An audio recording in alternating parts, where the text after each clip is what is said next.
this has something unique on this. You know, as just pass it to me. I'll show you something. There was Thomas Nilsson who noticed this. Are you looking at the figure maybe? Yeah, look at the figure. Do we see like a face, a sign? Shall I tell you? Yeah. It says 59 here. The 5 and the 9. And you couldn't possibly have known that. Hey.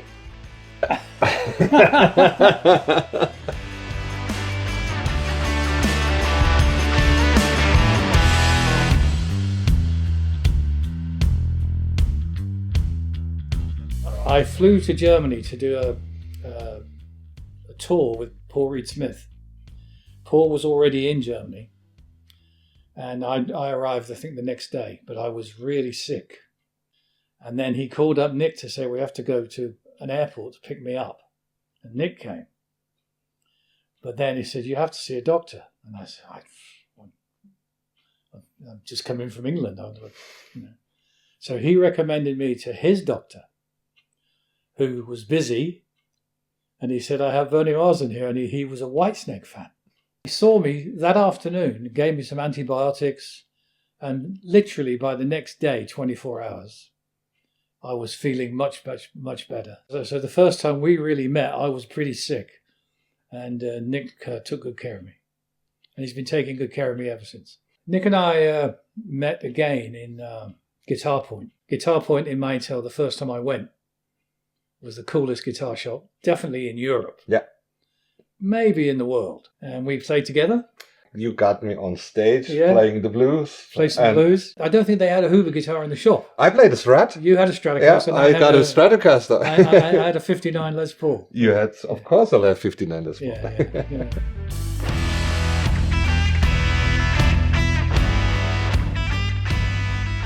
Well, we talked about having a signature guitar the first time at Guitar Point. I think you called me, and I said, Bernie is calling? Yeah. So, and then they asked, would you be up to make me a guitar? And I said, wait a minute. Yes. Let me think about that. Yes. And so the conversation started. First of all, we were talking about me just making you a guitar. Just one guitar. Yeah. But then when we got deeper into the conversation, you mentioned how maybe you made a few. Well, I just said, would you be interested in a Huber? That's when we came up with the idea of making something a little bit more special.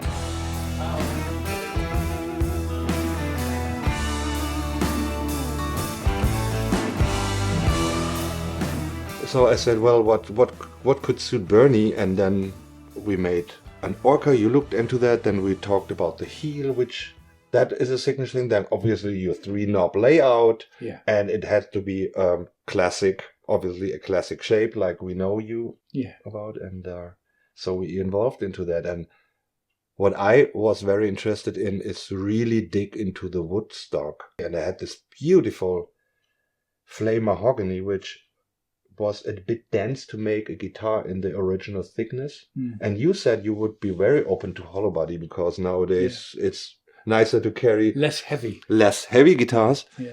And then I said, okay, what can I do to create maybe a solid sound with the hollow body approach? So what could I do?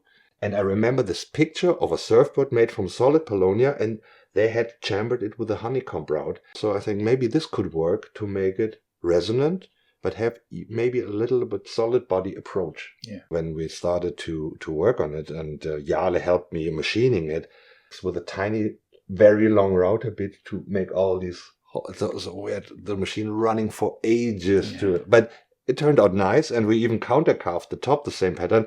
And the funny thing is, if you see the look, if you look at the guitar, you open the cavities, nobody can tell what's going inside. And we even fine cut with a ball router, even that you have no routing marks inside, which nobody sees at the Amazing. So this was my idea, and you know what came. You have to tell me if it sounds fine or not. It sounds very fine. I'm a player, so when the technical side comes, I leave it all to you. And that's what I said to him. We want it to be this shape. I need the heel to be soft. And that was a problem for you. First of all, I just thought because of my history, the people that are going to buy these guitars are going to say, why do you suddenly go to a two-step heel? Yeah. And I couldn't do it. But the biggest thing was I found it difficult to play. Yeah. So that's got to be the first criteria. Yeah. But the chambering, I only realized what it really was once you sent me the guitar when it was being made. And I was amazed. I was astonished to see what was going on inside for the first time. Yeah. Because when you say to me, we're going to chamber it, we're going to do this, and I'm going, yeah. And I don't really know what you're talking about. Because I'm just the guy who plugs it in and then goes wham.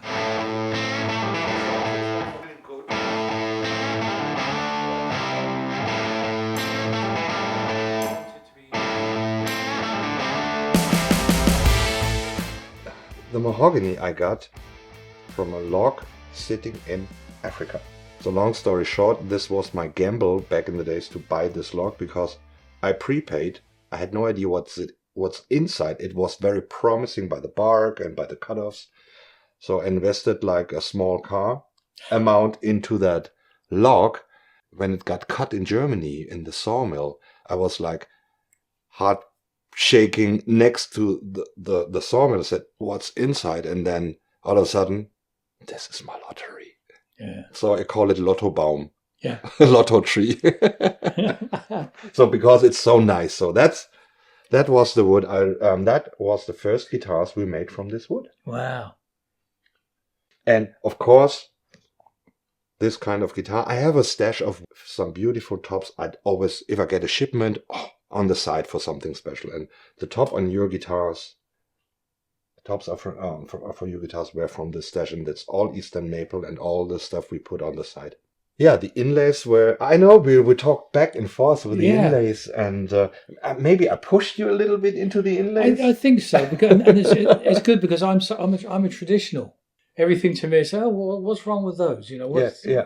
And then you say, oh, this will look so good. You know, yeah. I'm glad you did though. So yeah, I wanted to just go a little bit more special, and so since we have silver surroundings around the inlays, I thought black pearl would be a nice contrast and make the guitar definitely also look a little bit different. Yeah. And when you got me your logo, I said, okay, this logo has to be, of course, on the guitar, and then make the logo from black pearl, and silver.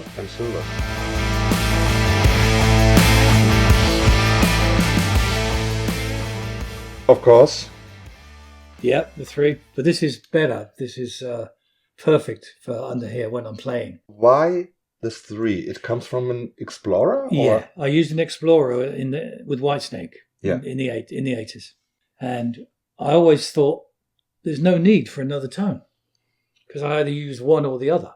So I just turn the tone off, turn the volume up. So I thought if ever I have a guitar, it'll be like with three controls. Which I liked a lot because this makes this guitar, of course, more recognizable. Yeah. And do you also use like both volumes intensively? Yeah. Okay. Yeah. Because I know people who just wire off one I'm volume. forever changing pickups. So when I do live shows, people are always the guitar police. Yeah. They write to my website and stuff, and they say in the third song you change pickups 27 times. Do they? And I just go, did I? Because I don't know I'm doing it, but I know that I want this pickup, and then suddenly for something I want this one. Yep. So I'm forever going up, down, up, down, and it's automatic. So that's why sometimes if I'm playing a guitar that doesn't have a toggle switch there, I do this. Where? Yeah. Where? And I've lost it completely. Yeah, it's really strange. But that's 45 years of gigging.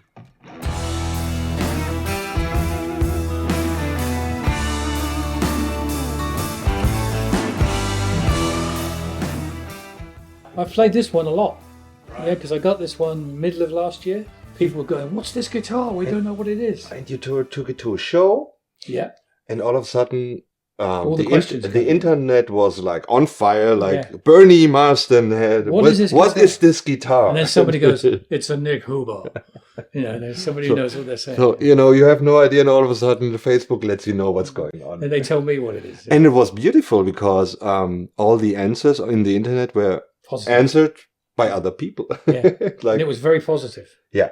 Oh yeah. What a beautiful looking guitar. And the ones who are at the gigs, and it sounds amazing.